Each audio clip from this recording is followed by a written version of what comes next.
안녕하세요. 네, 오늘 하락장이 이어진 가운데 섹터 전반이 약세를 나타냈습니다. 최근 반도체 섹터가 기지개를 켜는 듯 했지만 시장 영향 탓인지 주가가 오를 듯 말 듯 투자자들의 애를 태우고 있는데요. 대표님께서는 반도체 업황에 대해서 어떻게 생각하고 계신가요? 최근 보면 삼성전자의 실적이 좀 발표됐죠. 네. 삼성전자 실적이 발표됐는데 의외로 시장의 예상치보다 상당히 좋게 나왔습니다. 그 이유를 보면 메모리 감산 이런 부분도 있고 메모리 감산으로 인해서 재고량이 줄어들었고요. 재고량이 줄어들므로 인해서 현물의 가격이 상승을 했거든요. 이런 부분을 좀 볼 때 그런 영향으로 인해서 삼성전자 실적이 상당히 좋게 나오는 그런 모습을 좀 보이고 있었습니다. 네. 자, 그래서 이제는 이제 메모리의 어떤 사이클, 가격의 사이클이 약간씩은 좀 변하고 있다는 거죠. 그래서 DXI 지수, 그러니까 반도체 가격 동향을 나타내는 지수를 좀 보면은 네. 전체적으로 우하향하고 있다가 최근에 지금 다시 한번 바닥을 딛고 다시 한번 상승하는 흐름을 보이고 있거든요. 지금 조금 주춤해 있는 그런 모습을 좀 보이고 있어도 전체적인 모습을 볼 때는 우상향하는 모습이기 때문에 앞으로 뭐 반도체의 업황은 조금 더 좋아지는 그런 흐름을 좀 보일 것으로 예상하고 있습니다. 네, 긍정적인 그 전망을 주셨는데요. 이렇게 반도체주의 약세 속에서 한미 반도체가 비교적 견조한 흐름을 보이면서 시장의 주목을 받았습니다. 올해 급등세를 연출하면서 투자자들의 관심이 집중된 종목이기도 한데요.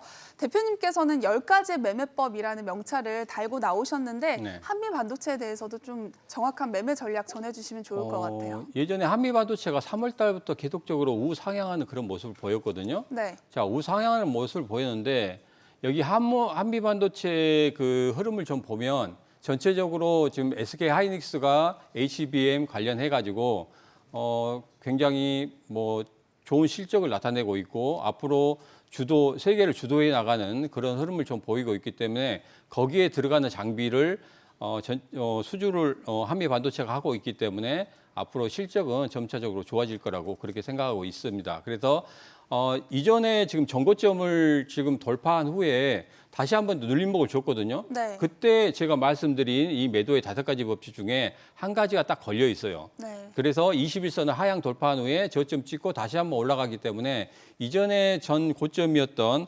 63,300원 여기를 다시 한번 상향 돌파하는 그런 모습이 나올 거라고 생각하고 있습니다. 그래서 조금 더 보유하신 분들은 그 고점을 어떻게 돌파하는지 그리고 돌파 후에 지지한다고 하면 거기에서는 분명히 어느 정도는 수익을 좀 챙기시는 게 좋겠다고 생각을 하고 있습니다. 네, 매도의 법칙에 대해서 알려주셨는데 매도의 전략도 중요하지만 사실 반도체 섹터에서도 어떤 종목이 가장 옥석인지 고르는 능력도 되게 중요할 것 같거든요. 네. 상승이 가장 기대되는 종목 어떤 게 있을까요? 제가 이제 2가지 종목을 좀 봤었거든요. 최근에 SK 하이닉스가 대장주로 좀 났었었고 그다음에 오늘 같은 경우에는 한미 반도체가 굉장히 꿈틀거리는 그런 모습을 좀 보였거든요. 네. 그래서 전체적인 위치를 좀 보면 여러분께서 좀 보셔야 될 게 뭐냐면 지금 단기적인 트레이딩으로 좀 본다고 하면 SK 하이닉스 같은 경우에는 조금 주춤거리는 모습이 있습니다. 그래서 SK 하이닉스는 단기적인 트레이딩으로 접근하기는 조금 힘들 것 같고 한미 반도체 같은 경우에는 단기적인 트레이딩으로 접근하시면 좋을 것 같고 앞서 말씀드렸던 그 전고점의 가격대에서 과연 어떤 식으로 돌파하고 지지해 주는지 그 부분을 확인하시고 접근하시면 좋은 결과를 얻을 수 있을 거라고 생각합니다. 네, 대표님의 전략 참고하시기 바라고요.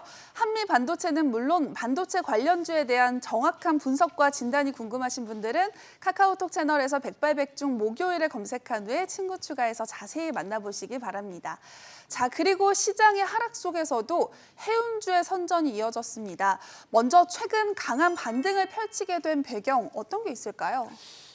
지금 이스라엘과 하마스의 전쟁이 좀 격화가 되고 있죠. 네. 그럼으로 인해서 이스라엘 같은 경우에는 선적에 대한 문제가 좀 생기고 선적에 대한 문제가 좀 생기다 보니까 수에즈 운하까지 좀 붕괴될 수 있다는 그런 이야기가 좀 나오고 있습니다. 그래서 전체적으로 해운주가 좀 상승하는 이유가 그런 부분하고 선박 보험 비용이 상승하고 있다는 그런 부분이 지금 부각이 되면서 해운주가 전체적으로 상승하고 있거든요. 그래서 그런 부분을 다시 한번 좀 살펴보시면서 좀 접근하시면 좋을 것 같습니다.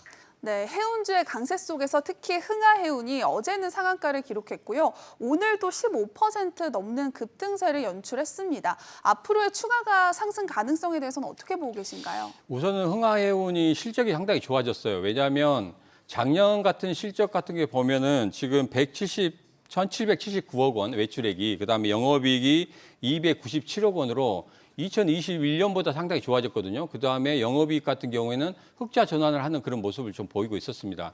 자, 그런데 이번에 올해 같은 경우에 상반기 실적을 좀 보면 작년의 실적과 거의 비슷하게 나타나는 그런 흐름을 좀 보이고 있는 걸로 예상이 됩니다. 그래서 네. 앞으로도 그런 식으로 좀 나타나게 될 것 같고요. 자, 그래서 지금 강하게 한 번 정도 차트상에 보면은 강하게 장대 양봉을 세우면서 이후의 흐름을 전혀 이전의 흐름과 전혀 반대 방향으로 흐르고 있거든요. 네. 그래서 지금 신규로 접근하실 분들 같은 경우에는 장대 양봉을 2번 정도 뽑아냈기 때문에 여기서 접근하시기는 조금 위험한 상황이고, 보유하고 계시는 분들 같은 경우에는 이전에 고점이었던 3,090원 정도에 왔을 때 거기를 돌파 후에 지지를 한다고 하면 조금 더 가져가시고, 아니시면 거기서 50% 정도는 수익을 챙기신 다음에 나머지 가지고 더 수익을 극대화하는 그런 방법을 가지시는 것도 좋다고 생각합니다. 네, 앞으로의 매매법도 기대해 보도록 알겠습니다. 하겠습니다. 네, 심종섭 대표님의 의견 참고하시기 바라고요. 투자의 최종 판단과 책임은 투자자 본인에게 있다는 점 기억하시고 자신의 원칙에 맞춰서 성공 투자하시기 바랍니다.